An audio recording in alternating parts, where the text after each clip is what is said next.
করবে, আল্লাহর জিকির করবে, এই দুনিয়ায় তাদের জন্য সাজা হবে, তাদের জন্য কারাগারে বন্দী করবে, তাদের জন্য মিথ্যা মামলা আসবে, তাদের জন্য জেল ছাড়া হতে হবে। আল্লাহর নবী মক্কা ছেড়ে মদিনায় হিজরত করেছে, আল্লাহর নবী রাষ্ট্র ছেড়েছে, জন্মভূমি ছেড়েছে। আপনাকে আমাকে ইসলামী আন্দোলন করতে গিয়ে, এই কোরআনের সংবিধান রায় করতে গিয়ে আপনাকেও দেশ ছাড়া হতে হবে, বাড়ি ছাড়া হতে হবে, সন্তান ছাড়া হতে হবে, স্ত্রীকে বিধবা করতে হবে। আপনাকে আমাকে এই কোরআনের হুকমত আল্লাহর জমিনে নেওয়ার দরকার আছে না? ঠিক আছে? আমার ভালো লাগা জায়গা মদিনা, আমার ভালোবাসার জায়গা মদিনা, এত সুন্দর জায়গা কোথাও দেখি না, এমন সুন্দর জায়গা কোথাও মিলে না, সাজিয়ে সিঙ্গাল রব্বানা, আমার ভালো লাগার জায়গা মদিনা। মদিনা শরীফি নূরে খাদিনা, মদিনা শরীফি নূরে খাদিনা, আশিক সারা বললে বুঝে না, আমার ভালো লাগার জায়গা মদিনা, আমার ভালোবাসার জায়গা মদিনা। বলেন মারহাবা। আল্লাহ রাব্বুল আলামিন কোরআনুল কারীম থেকে সূরাতুল আনফাল 2 নম্বর আয়াত তেলাওয়াত করেছি। আল্লাহর নবীর অসংখ্য হাদিস থেকে একটি হাদিস যাচাই করে বলেছি, আল্লাহ যেন রাব্বুল আলামিন কোরআন ও হাদিস থেকে কথা বলার সুযোগ দান করুন। সকলে বলি আল্লাহুম্মা আমিন। বলেন আমরা যারা মাহফিলে এসেছি, বলেন আমরা সবাই আল্লাহর ঈমানদার, এর মাঝে কোনো সন্দেহ আছে? জোরে বলেন। যদি আল্লাহ আপনাকে ঘোষণা দেয় মুমিন মুত্তাকি হওয়ার জন্য, ঈমানদার হওয়ার জন্য, আপনি আমি এই মরণের জিন্দেগি আসার পূর্বে ঈমানদার হওয়ার দরকার আছে না? আল্লাহ রাব্বুল আলামিন কোরআনুল কারীমের ভিতরে রেকর্ড করে জানিয়ে দেয়, ইন্নামাল মুমিনুনা আল্লাযীনা ইযা যুকিরাল্লাহ, মুমিন তো তারা যাদের অন্তর সমূহ কেঁপে ওঠে, কম্পিত হয় আল্লাহর ভয় ভীতি আসে। বলেন তো আমরা আল্লাহর জমিনে আমরা ঈমানদার যদি হতে চাই, আল্লাহর ভয় ভীতি আমাদের অন্তরে আসার দরকার আছে না? শুধু তাই নয়, আমার আল্লাহ রাব্বুল আলামিন রেকর্ড করে জানিয়ে দেওয়াই ওয়াজিলাত কুলুবুহুম, আল্লাহ রাব্বুল আলামিন বান্দার ভিতরে, কলবের ভিতরে আল্লাহর ভয় ভীতি কম্পিত যখন হবে, আল্লাহ রাব্বুল আলামিন ওই বান্দার জন্য কি কথা দিয়েছে আমাদের নেওয়ার দরকার আছে না? আল্লাহ রাব্বুল আলামিন জানিয়ে দেয়, ওয়াইযা তুলিয়াত আলাইহিম আয়াতুহু যাদাতুহুম ঈমানা। আল্লাহু আকবার। আল্লাহ রাব্বুল আলামিন জানিয়ে দেয়, আর তখন তাদের উপর আয়াতসমূহ যখন তেলাওয়াত করা হয়, আল্লাহর জিকির যখন তেলাওয়াত করা হয়, আল্লাহর কোরআনের আইন যখন তাদের কাছে বলা হয়, তাদের ভিতরে যদি আল্লাহ রাব্বুল আলামিন ঈমানওয়ালা বান্দা হতে চায়, আল্লাহর প্রতিযোগিতা করতে চায়, আল্লাহর রাসূলের সামনে বাড়াবাড়ি না করে আল্লাহর জমিনে আল্লাহর বান্দাগুলো আল্লাহকে ভয় করবে, আল্লাহর উপর ভরসা করবে, আল্লাহ রাব্বুল আলামিন জানিয়ে দেয়, আল্লাহর কোরআনের হুকুম যারা মানতে গিয়ে যাদেরকে শরীর ভিতরে কিংবা জেলখানার ভিতরে তাদেরকে বন্দী করা হবে, আর এই বান্দাগুলো যদি আল্লাহর উপর ভরসা করে, আল্লাহর উপর তাওয়াক্কুল করে, এই কোরআনের সংবিধান নিয়ে যারা জীবন পরিচালনা করবে, আমার আল্লাহ জানিয়ে দেয় ঈমান। আল্লাহ রাব্বুল আলামিন এই বান্দাদের ঈমান বাড়িয়ে দিবে। জোরে বলুন সুবহানাল্লাহ। শুধু তাই নয় মুসলমান, আল্লাহ রাব্বুল আলামিন জানিয়ে দেয় ওয়া আলা রাব্বিহিম ইয়াতাওয়াক্কালুন।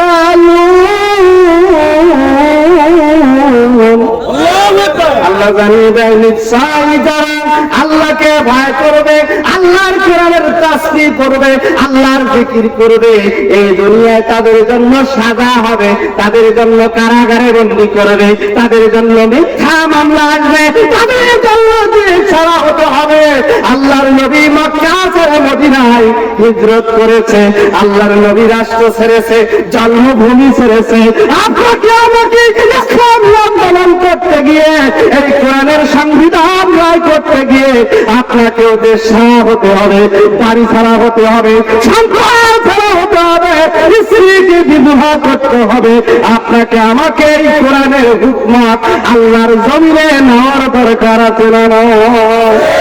মুসলমান ভাইরা, আল্লাহ রাব্বুল আলামিন জানিয়ে দেয় এই বান্দারা শুধু আল্লাহকে ভয় করবে, আল্লাহর উপর ভরসা করবে, কোন মানুষের দাবি করবে না, কোন মানুষের গরমি করবে না। আল্লাহর কোরআনের কথা বলতে গিয়ে যদি আমার জন্য কোন করুণা এসে যায়, আমার জন্য যদি জেলখানার ভিতরে বন্দী করে, এই কোরআনের হক কথা বলে জীবন উৎখাত হয়ে যাবে, কিন্তু কোন বাতিলের কাছে মাথা নত করা যাবে না। কথা বলেন ঠিক না? মুসলমান ভাইরা গভীর মনোযোগ। আল্লাহর নবীর সাহাবী জালিলুল কদর সাহাবী আব্দুল্লাহ ইবনে মাসউদ রাদিয়াল্লাহু তাআলা আনহু এই কোরআনের সংবিধান রাষ্ট্রে কায়েম করার জন্য মক্কা মুআজ্জামার ভিতরে এই কোরআনুল কারীম তিলাওয়াত করতে গিয়ে এই কোরআনের বিজয় লাভ করার জন্য বলেন তো আল্লাহ রাব্বুল আলামিনের পয়গম্বর সাহাবী 9 থেকে 11 বছর তাফসীর ইবনে কাবিরের ভিতরে বর্ণনা হয়েছে, তাফসীর ইবনে কাসিরের ভিতরে বর্ণনা হয়েছে, হাদিসে কুদসির ভিতরে বর্ণনা হয়েছে। সূরাতুর রহমান তেলাওয়াত করার জন্য কোন সাহাবী দাঁড়ায় নাই, কিন্তু একজন সাহাবী ছিলেন 9 থেকে 11 বছর। আল্লাহর নবী যখন বলতেন কোরআনুল কারীম তেলাওয়াত করবে, সূরাতুর রহমান নাযিল হয়েছে। খানে কাবা, ওই কাবার ভিতরে যে তেলাওয়াত করতে পারবে, এই সংবিধান যারা তেলাওয়াত করবে, তাদেরকে আল্লাহ পাক রব্বুল আলামিন দুনিয়ায় ঘোষণা দিয়েছে পুরস্কার দেওয়ার জন্য। জোরে বলুন সুবহানাল্লাহ। সেই পুরস্কারটা কি আমাদের জানার দরকার আছে না? আল্লাহ রাব্বুল আলামিনের পয়গম্বরের সাহাবী, প্রত্যেক সাহাবী আর দাঁড়ায় না, কিন্তু একজন সাহাবী অসহায় কিন্তু গরিব কিংবা নাবালেগ, আল্লাহর পয়গম্বরের সাহাবী একবার, দুইবার, তিনবার এভাবে যখন বারবার দাঁড়িয়ে যায়, আল্লাহর পয়গম্বরের সাহাবীকে আল্লাহর নবী নিষেধ করে তুমি বসে যাও। কোরআনুল কারীম তেলাওয়াত করতে গেলে তাজা হইতে হবে, বয়স হইতে হবে। কোরআনুল কারীম তেলাওয়াত করতে গিয়ে কাফেরদের সঙ্গে মোকাবেলা করতে হবে। তুমি তোমার গায়ের ভিতরে শক্তি নাই, কোন জোর নেই, বয়স্ক না, কিন্তু তুমি নাবালক সাহাবী। যদি আব্দুল্লাহ ইবনে মাসউদ এই কোরআনুল কারীম তেলাওয়াত করে মক্কার ভিতরে, বলেন তো কাফের মুশরিকরা এই নাবালক মানুষকে হামলা দেওয়ার জন্য চেষ্টা করবে কি করবে না? আল্লাহর নবীর সাহাবী, আল্লাহর নবী মুহাম্মদুর রাসূলুল্লাহর কাছে বারবার যখন দাঁড়িয়ে যায়, আল্লাহর নবী ইজাজত দিয়ে দিলেন। জোরে বলুন সুবহানাল্লাহ। আল্লাহ রাব্বুল আলামিন সূরাতুল ফুরকান 52 নম্বর আয়াতের ভিতরে আল্লাহ রাব্বুল আলামিন রেকর্ড করে জানিয়ে দেয়, ফালা তুতিল কাফিরিন ওয়া জাহিদুহুম জিহাদান কাবীরা।